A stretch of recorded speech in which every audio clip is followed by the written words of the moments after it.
I am a 28 years old female. And I do babysitting on the weekends to make extra cash. There is one family I definitely should have phased out by now, but the kids are cute, and if I don't have another job, it's easy money. My issue is, the mom is never home on time.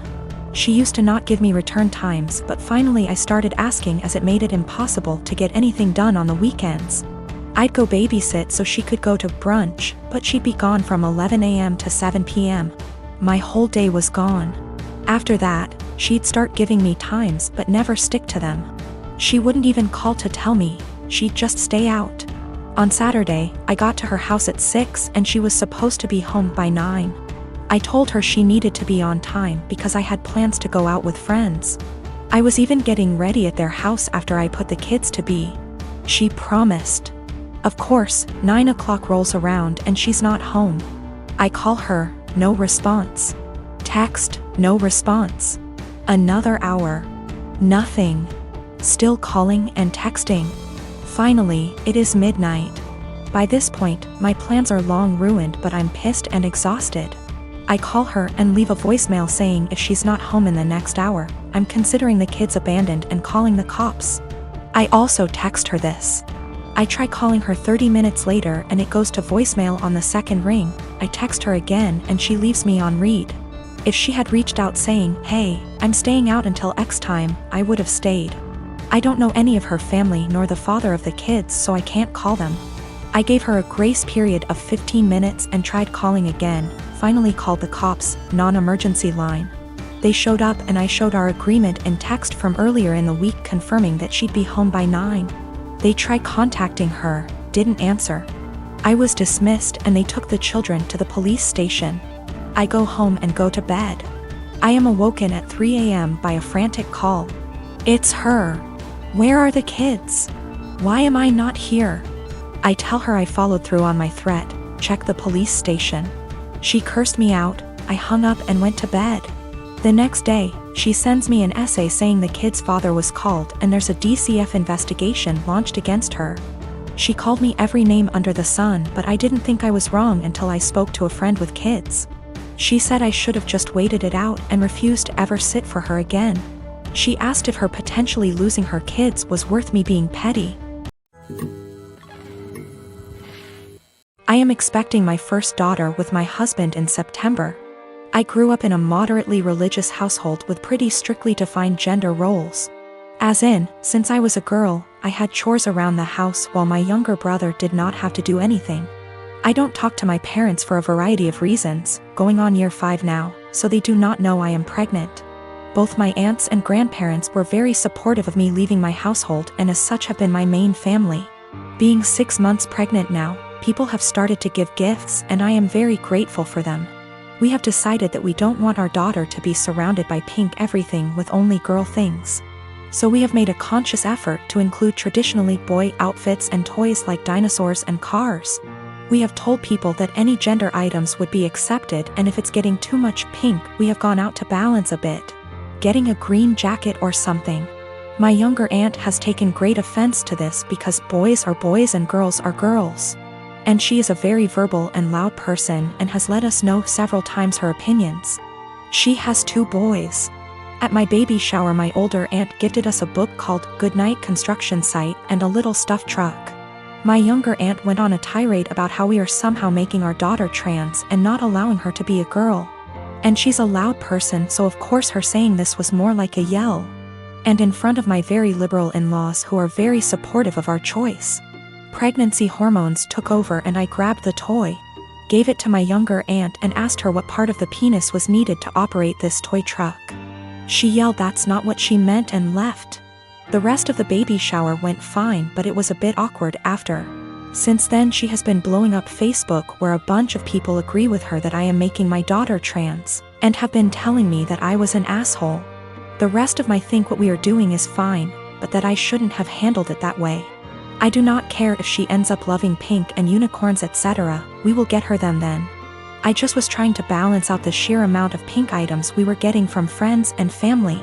Almost every single gift has been heavily pink or girl influenced. To the point where she would not be dressed in anything but pink if we did not go out and buy some more boy things. I also am generally not a person who argues.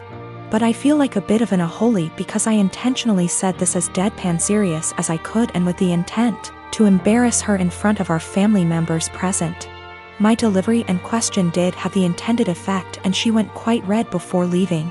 This was also the first transphobic comment I've ever heard out of her mouth. While we all grew up quite conservative, my older aunt coming out 27 years ago really changed my family's perspective. My grandparents have changed from what they previously viewed, and my aunt was always supportive of my other aunt. My younger aunt always wanted a girl. So I thought she was just trying to act out her fantasy girl with all her gifts and preferences. My boyfriend's mom makes these amazing cookie bars. She makes them for the holidays and family gatherings, and people always request that she brings them. I asked for the recipe once and she laughed and said no, that it was hers and she doesn't give it out to anyone. I dropped it and never asked again. I started baking a lot during the pandemic. It's been fun for me in my downtime. I decided with my free time to try to recreate the cookie bars my boyfriend's mom makes. I pulled up recipes that sounded similar from online blogs and started baking and tweaking. It took about 5 recipes and batches, but I finally nailed it down. Her secret recipe ended up essentially being a cookie bar known as a Carmelita. I then decided to make it my own and improve it to my tastes. I used higher quality chocolate, made sauce with local homemade caramels, used flaky sea salt on top, vanilla bean paste instead of extract, added a pinch of this fantastic organic cinnamon I had on hand. The results were over the top delicious. My boyfriend declared they are better than his mom's, and he finished off half a pan in 2 days. He was FaceTiming with his mom Saturday and eating one. She asked what it was and he said, "One of your caramel bars." Joe found a recipe online but made it even better. She lost it. She started yelling about how awful I was for making her cookies and how I had no right. He told her that she was overreacting and quickly ended the call. She started blowing up my phone with nasty texts about what an asshole I am. I explained to her that I found the recipe I used online where it was very public. I had actually tweaked that to make it more my own. And that I wasn't ever planning on bringing them to an event she's at, so I did not see what the big deal was. She didn't care. She called me names and told me I was wrong for baking a recipe that I knew was similar to hers. She isn't speaking to me or her son. While I don't think my boyfriend should have made the comment about how I made it even better to his mom, taking that out of the equation, she thinks I'm an asshole for even making them to begin with. I disagree, but from the texts from her and a couple other family members of hers, they think I crossed a line. My husband and I don't want kids. My mother-in-law is big into family in the traditional sense. She has been pushy with us about having kids since we got married. Literally the week after we got engaged, she started asking. My husband has always changed the subject, and has even told her that it's really none of her business. Every time we see her, she asks. Everything we do is built around the idea of us having kids. 3 years into our marriage, my husband said we might not even have kids and mother-in-law would not hear it. At year 4, husband had a vasectomy and I had a tubal. So this weekend we were all at their home enjoying some barbecue and drinks and everything. When I get up to grab a beer, my mother-in-law asks me if maybe I should drink water instead, because wink wink nudge nudge. You never know. I was annoyed by this and said, "There's really no chance." MIL, all wide grin, said, "Oh come on. It's time for you two to finally get serious. Put down the beer and tell us when we can finally expect you two to finally make your family official." I said we've been official for about 5 years now, MIL, and drink the beer. Husband laughs with me. Mother-in-law gets more annoyed and says, "You won't be real, last names, until you bless us with babies." Husband repeated. After about 15 minutes of the usual comments, I finally snapped and said, "Husband got snipped. I had my tubes tied. We're not having kids. You need to stop bringing it up. Period." Well, I thought I started WWII. She started crying and stormed off. Family looked at us with disgust and stormed off to comfort her. We left. Party kinda ended. The social media bullshit started shortly after. Vague posts, links about how motherhood is a woman's greatest calling, listicles about how unhappy childless women are, etc. Some meme about how I guess I wasn't a good enough mother and won't be graduating to grandmother. It's obnoxious to the point that I just muted all of them.